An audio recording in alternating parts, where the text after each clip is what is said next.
Welcome back. Whenever you create any new empty views activity, any new project in Android Studio, you'll get two types of code. The main activity.java files, and this is where we write our Java code or Kotlin code, and activity_main.xml. This is the layout file that it is used to design the user interface for your Android application. In this video, we'll start learning about the views and the view attributes and learn deeply how to use them and how to create them. And then we'll move to the main activity or the .java files.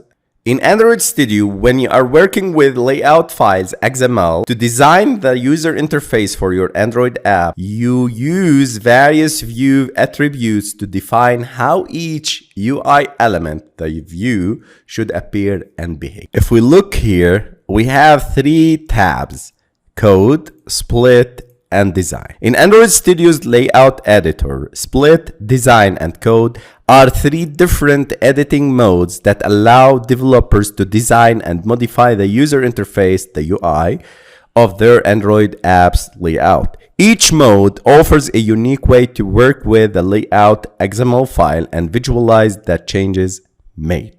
When you select the design mode, it provides a visual representation of the layout. It allows developers to interactively design the user interface using drag and drop tools and widgets from the palette. So you can see the palette here. You can drag and drop a text view, drag and drop a button. You can drag and drop fragments and others. You can see, select from the palette, whatever you want. Okay, so this is the design mode. Also in this mode, you can add, remove, and position UI elements on the screen, set their attributes, and see a real-time preview.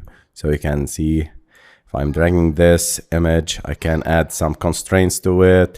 I can drag it and drop it and modify its attributes. You can see here there is an attribute tab, and I'll keep this text view hello world. You can see a list of attributes.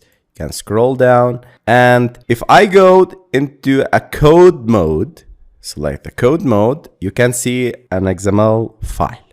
In this mode, you can manually edit the XML code that defines the UI layout and its attribute. It's essential to be familiar with XML and the layout structure to work effectively in this mode.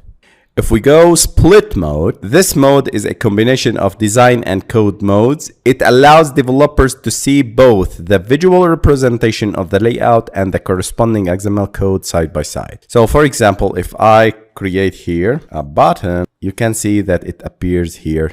I specify the match parent and wrap content. Later on, when we talk about the attributes, we'll learn about these things and these codes in XML. So let's learn about these attributes and how to use them and why we use them.